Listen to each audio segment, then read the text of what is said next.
कोई ज़रूरत नहीं है किताब पढ़ने की। कोई ज़रूरत नहीं है वहाँ जाने की। कोई ज़रूरत नहीं है उसे बुलाने की। इस तरह के सेंटेंसेस में हम कोई ज़रूरत नहीं है ऐसा बोल रहे हैं, इसके लिए लिखना होगा देयर इज़ नो नीड। आइए इसके स्ट्रक्चर को समझते हैं। सबसे पहले आप लिखेंगे देयर इज़ नो नीड, इसके बाद टू के बाद जो मेन वर्ब होगी उसकी फर्स्ट फॉर्म, लास्ट में जो अदर वर्ड्स होगा उसको लिख लिया जाएगा। आइए इसको एग्जाम्पल से और अच्छे से समझ लेते हैं। कोई ज़रूरत नहीं है किताब पढ़ने की। There is no need to read a book. कोई ज़रूरत नहीं है वहाँ जाने की।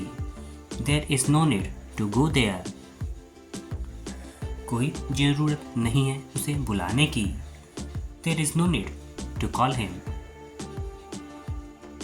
कोई ज़रूरत नहीं थी उससे बात करने की, या पास्ट है there was no need to talk to him. कोई ज़रूरत नहीं था घर जाने की। There was no need to go home. कोई ज़रूरत नहीं थी किताब पढ़ने की। There was no need to read a book. एक होमवर्क आपके लिए जिसका रिप्लाई को इसी वीडियो के कमेंट सेक्शन में करना है। कोई ज़रूरत नहीं है उसे पैसे देने की। बात यह है कि मैं तुम्हें बहुत पसंद करता हूँ।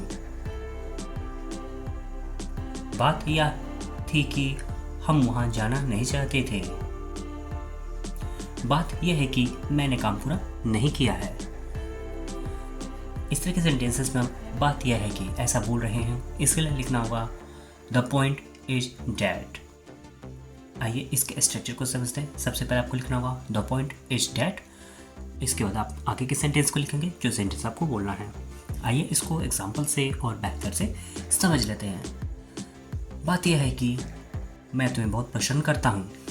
The point is that I like you very much. बात यह थी कि हम वहाँ जाना नहीं चाहते थे। The point was that we did not want to go there. बात यह है कि मैंने काम पूरा नहीं किया है। The point is that I have not completed my work. बात यह है कि वो एक अच्छा इंसान नहीं है। The point is that he is not a good person. बात यह है कि मैं स्कूल नहीं जाना चाहता।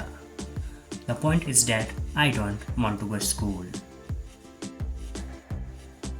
एक होमवर्क आपके लिए जिसका रिप्लाई आपको इस वीडियो के कमेंट सेक्शन में करना है।